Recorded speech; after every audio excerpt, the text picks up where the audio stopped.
Hello lovely viewer, आप सभी का मेरे यूट्यूब चैनल पूजा's स्टोरी कॉर्नर में स्वागत है। पिछले एपिसोड में आपने देखा कि संजना रोहित के साथ कार में इंटीमेट हो जाती है। नीलम संजना के लिए चिंता कर रही होती है। टैक्सी ड्राइवर से बोलती है उसे संजना के पास जाना है, पर टैक्सी ड्राइवर उसे वहीं छोड़ता है जहाँ के लिए उसने टैक्सी ड्राइवर को बोला होता है। कहानी में आगे बढ़ने से पहले एक जरूरी सूचना, अगर आप मेरे वीडियो पर पहली बार आए हैं तो मेरे YouTube चैनल को सब्सक्राइब करें, लाइक कमेंट और शेयर जरूर करें। नॉवेल्स को अच्छी तरह से जानने के लिए इसके पिछले सभी पार्ट को जरूर देखें। तो बढ़ते हैं बिना देरी के अपनी novels cruel boss and cute innocent girl. तो नॉवेल्स में आगे सुनते हैं। संजना और नीलम जैसे ही घर के पास पहुंचती है तो नीलम देखती है संजना के पापा गेट के पास ही खड़े होकर इंतजार कर रहे होते हैं। नीलम दूर से ही बोलती है संजना के पापा से, पापा आज संजना हमारे पास ही रहेगी। संजना के पापा को पता है दोनों जहाँ भी रहेंगी एक साथ ही रहेंगी, तो वह चुपचाप बिना कुछ बोले घर के अंदर चले जाते हैं। नीलम संजना को संभालते हुए घर के अंदर लेकर जाती है, फिर उसे अपने रूम में ले जाती है। संजना नीलम को एकटक निहार रही होती है। नीलम अपने घर के हर एक पर्दे को, हर एक खिड़कियों को बंद करती है, दरवाजे को अच्छे से लॉक कर देती है और संजना को बेड पर बैठा देती है और उसके घुटने के पास बैठकर नीलम संजना से पूछने लगती है, अब तुम मुझसे सच बता सकती हो संजना, आखिर तुम्हारे और रोहित के बीच में क्या हुआ है। संजना जानती है अगर उसने नीलम को सच बता दिया तो वह रोहित को नहीं छोड़ेगी, वह कुछ ऐसा करेगी जिससे हम दोनों का स्कूल में पढ़ना मुश्किल हो जाएगा। इसलिए वह अपने साथ हुए वारदात को छुपाने की कोशिश करती है और नीलम से बोलती है कुछ नहीं हुआ, मुझे पीरियड आए हैं, इसलिए मुझे चलने में और बैठने में दर्द हो रहा है। नीलम संजना से बोलती है तुम मुझ झूठ बोल रही हो, तुम्हारा पीरियड गए अभी 10 दिन हुए हैं, इतना जल्दी तुम्हारे पीरियड नहीं आ सकते हैं। नीलम को संजना के बारे में फिजिकली और मेंटली सब पता है, दोनों बचपन से एक साथ ही रही है, इसलिए वह समझ जाती है कि संजना उससे सच नहीं बता रही है। नीलम संजना के कपड़े जल्दी जल्दी उतारने लगती है। संजना नीलम का हाथ पकड़ती है कि नीलम ऐसा मत करो, लेकिन नीलम संजना के शरीर से सारे कपड़े निकालकर अपने रूम के फर्श पर फैला देती है। संजना के शरीर पर कई सारे निशान देखकर वह घबरा जाती है और बोलती है यह तुम्हें क्या हुआ है, तुम्हें किस चीज़ से एलर्जी हुई है क्या, ये निशान कैसे आए हैं। नीलम को समझ में नहीं आ रहा होता है कि संजना के शरीर पर खरोच के निशान किस बात के सबूत हो सकते हैं। वह संजना से बार बार पूछती है तुमने ऐसा कुछ खाया है क्या, और तुम चल भी नहीं पा रही हो, तुम बोल रही हो और तुम बोल रही हो कि तुम्हारा पीरियड आए हैं, मुझे कुछ समझ में नहीं आ रहा है। संजना नीलम को कुछ भी नहीं बताना चाहती है। वह नीलम का हाथ दूर झटक देती है और बिस्तर पर जाकर चादर ओढ़कर सो जाती है। नीलम चादर खींचती है पर संजना चादर और जोर से पकड़ लेती है और अचानक से संजना चादर छोड़ देती है, जिससे नीलम फर्श पर गिर जाती है और उसके कोहनी में चोट लग जाती है, जिससे संजना बिस्तर से तुरंत उठ जाती है। नीलम के कोहनी से खून बहने लगता है, जिससे संजना बिस्तर से तुरंत उठकर नीलम के पास जाती है और उसे गले लगा लेती है। नीलम संजना को चादर में लपेटती है और बोलती है तुम्हें मेरे दर्द से अगर इतनी परवाह है तो तुम मुझे सच बता दो, आखिर क्या हुआ है। संजना नीलम को गले लगा लेती है और धीरे धीरे नीलम के कान में बोलती है रोहित और मेरे बीच कार में क्या हुआ। नीलम उसकी बातें सुनकर सन्न रह जाती है, उसे कुछ भी समझ में नहीं आ रहा होता है। संजना, नीलम दोनों बेड पर बैठती हैं। संजना बस रोए जा रही होती है। नीलम को पकड़कर संजना अपने सारे दर्द बयां करती है। नीलम को दर्द भी हो रहा होता है क्योंकि उसकी कोहनी से खून की बूंद लगातार टपक रही होती है। फिर भी उसे संजना के दर्द से और भी ज़्यादा दर्द होने लगता है। वह गुस्से में लाल हो जाती है और संजना से बोलती है, मैं उस रोहित को नहीं छोड़ूंगी। उसने आखिर ऐसा क्यों किया? संजना नीलम को मनाने की बहुत कोशिश करती है। बताती है कि रोहित बहुत अच्छा इंसान है। हाँ, उससे गलती हुई है और वह जिम्मेदारी भी लेगा। आखिर अब वह मेरा बॉयफ्रेंड है। नीलम को समझ में नहीं आ रहा होता है कि अब वह क्या करे। जो होना था अब हो गया। नीलम संजना के लिए अपने रूम में ही खाना लेकर आती है और उसे अपने हाथों से खाना खिलाती है। उसकी बहुत अच्छे से केयर करती है। संजना नीलम के कोने में पट्टी करती है। अगली सुबह दोनों अच्छे से रेडी होकर स्कूल जाती हैं। रोहित उन दोनों को स्कूल के गेट के पास अपनी कार के पास खड़ा हुआ मिलता है, जिसको देखकर नीलम को बहुत ज़्यादा गुस्सा आता है और रोहित की ओर गुस्से में जाने लगती है। तो संजना उसका हाथ पकड़ लेती है और पीछे कर देती है और बोलती है धीरे से, प्लीज़ तुम कोई सीन क्रिएट मत करना, नहीं तो प्रॉब्लम हो जाएगी। समझने की कोशिश करो। पता है ना हमारी प्रिंसिपल कितनी खड़ूस है। नीलम गुस्से में ज़मीन पर पैर मारती है और रोहित को गुस्से से भरी हुई नजरों से देखते हुए गेट के अंदर संजना का हाथ पकड़ते हुए क्लास की ओर चली जाती है। संजना बस रोहित को देखे ही जा रही होती है पर रोहित नीलम पर नजरें लगाए हुए होता है। दोनों क्लास में बैठते हैं। तभी रोहित भी आकर क्लास में बैठ जाता है और नीलम से बोलता है, तुम्हें कोई प्रॉब्लम है क्या? हम दोनों की दोस्ती से अगर हो तो बता दो। नीलम रोहित से बोलती है, जो भी बात होगी हम बाद में बात कर लेंगे।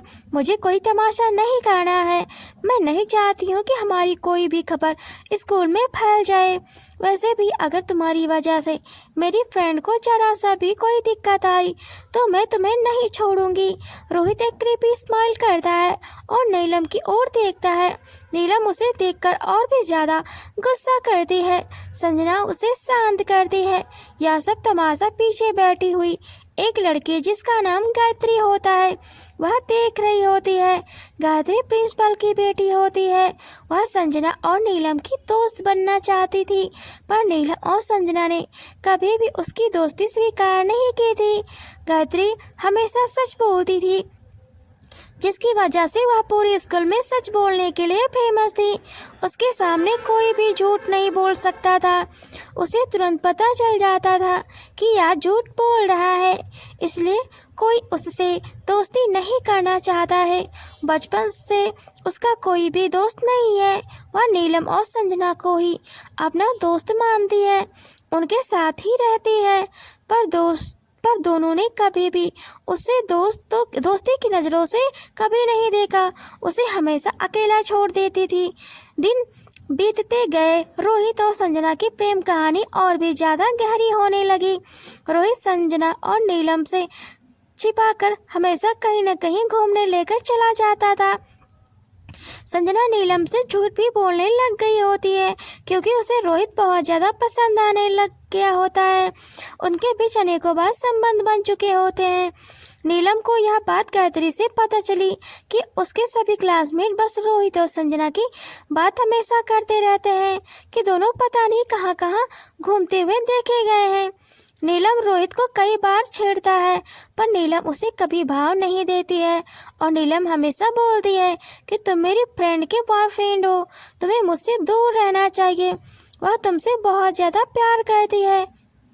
पर रोहित नीलम को और भी ज़्यादा गुस्सा दिलाता था। वह बोलकर कि तुम मेरी साली हो और साली हमेशा आधी घरवाली होती है। इतना सुनते ही नीलम आग बबूला हो जाती। वह संजना की वजह से चुप रहती। उनकी रिलेशनशिप को 3 महीने बीत चुके होते हैं। संजना वॉशरूम में जाती है और खुद से बोलती है, अब तो 3 महीने से ज़्यादा बीत गए हैं और मुझे पीरियड नहीं आए हैं। आखिर मुझे क्या हो गया है? कहीं कोई दिक्कत तो नहीं आ गई? वह वॉशरूम से बाहर निकलती है और गायत्री से मिलती है। गायत्री से बोलती है, गायत्री मुझे तुम्हारी हेल्प चाहिए, क्या तुम मेरे साथ हॉस्पिटल चल सकती हो? गायत्री बोलती है, हाँ मेरी आंटी का पास में एक क्लिनिक है तो हम वहाँ चलते हैं। मैं माँ से बोल देती हूँ कि मुझे फीवर है और मैं आंटी के पास जा रही हूँ दवा लेने के लिए। गायत्री और संजना दोनों प्रिंसिपल के पास जाती हैं। संजना प्रिंसिपल के रूम के पास खड़ी हो जाती है। गायत्री प्रिंसिपल के रूम में जाती है और प्रिंसिपल के सामने बोलती है, माँ मुझे आंटी के पास जाना है, मुझे बहुत तेज फीवर है, मुझे अच्छा नहीं लग रहा है, क्या मैं दवा लेने जा सकती हूँ? उसकी माँ बोलती है, ठीक है जल्दी से आना। इतना सुनते ही वह बाहर आ जाती है और संजना को वहाँ से ले जाती है। संजना और गायत्री दोनों स्कूल के पास ही एक क्लिनिक होता है जो गायत्री की चाची का क्लिनिक होता है। दोनों क्लिनिक के पास पहुँचते हैं। गायत्री को देखकर उसकी आंटी बोलती है, क्या हुआ, तुम ठीक तो हो? गायत्री बोलती है, हाँ हाँ मैं ठीक हूँ, ये मेरी फ्रेंड है, इसको थोड़ा दिक्कत है, उसके कई मंथ से पीरियड नहीं आए हैं, आप जरा चेक कर सकती हैं। गायत्री की आंटी संजना को अच्छे से चेक करती है। आंटी को शौक लग जाता है कि संजना प्रेग्नेंट है, पर वह कैसे बताई कि संजना प्रेग्नेंट है? गायत्री की आंटी को समझ में कुछ भी नहीं आता है, उनके माथे से पसीना छूट जाता है। गायत्री आंटी से पूछती है, आंटी क्या हुआ, आप कुछ ठीक नहीं लग रही हैं। गायत्री की आंटी का चेहरा लटका हुआ होता है। गायत्री समझ जाती है कोई न कोई बड़ी प्रॉब्लम है। आंटी तो बहुत ज़्यादा हंसमुख है, वह इतनी ज़्यादा शांत कैसे हो गई? गायत्री की आंटी गायत्री से नहीं बताना चाहती थी कि संजना को क्या हुआ है, पर गायत्री के बहुत ज़्यादा फोर्स करने पर संजना के पास जाकर बोलती है, संजना तुम्हारा कोई बॉयफ्रेंड है क्या? इसके साथ तुम कभी इंटीमेट हुई हो? संजना गायत्री की ओर देखती है और फिर गायत्री की आंटी की ओर देखती है और हामी सिर हिलाती है। गायत्री की आंटी बोलती है, बेटा तुम प्रेग्नेंट हो। इतना सुनते ही संजना की हार्ट बीट तेज हो जाती है, वह पैनिक करने लगती है। गायत्री और गायत्री की आंटी उसे संभालती है और संजना बहुत ज़्यादा चीखने और चिल्लाने लगती है। वह गायत्री की आंटी के पैर पकड़ लेती है और बोलती है, आंटी अब मैं क्या करूं, मुझे कुछ भी समझ में नहीं आ रहा है। गायत्री की आंटी बोलती है, तुम्हें अपने घर में यह बात बतानी चाहिए, अभी तुम्हारी उम्र क्या है? गायत्री बोलती है, आंटी अब क्या अब आप अबॉर्शन कर सकती हैं?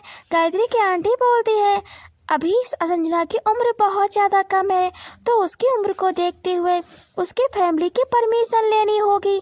संजना बोलती है, नहीं आंटी मैं अपने घर में नहीं बता सकती हूँ, आप ही कुछ इसका इंतज़ाम करें, मैं कुछ नहीं कर सकती। गायत्री की आंटी बोलती है, बेटा अगर तुम्हें कुछ हो गया तो मैं जवाब किस किस को दूंगी? नहीं तुम्हें अपने घर वालों की परमिशन लेनी ही होगी। गायत्री और संजना गायत्री की आंटी को बहुत ज़्यादा विनती करती है, पर गायत्री की आंटी नहीं मानती और दोनों को वहाँ से जाने के लिए बोलती हैं। संजना को लेकर गायत्री स्कूल वापस चली आती है। नीलम उन दोनों को गेट के पास से अंदर आते हुए देखती है तो वह बोलती है, तुम दोनों बाहर क्या करने गए थे, मुझे बताओ। संजना की आंखें रोने की वजह से लाल हो गई होती हैं तो वह संजना का हाथ पकड़ती है और सीढ़ियों के पास लेकर जाती है। गायत्री भी पीछे पीछे जाती है और पूछती है कि तुम्हें क्या हुआ है। तभी उसे कुछ लोगों के हंसने की आवाज़ आती है। छत पर कुछ बच्चे होते हैं जो हंसी मजाक कर रहे होते हैं, उनमें से एक की आवाज़ रोहित की भी होती है। नीलम संजना से बोलती है, तुम मुझे बता रही हो या नहीं?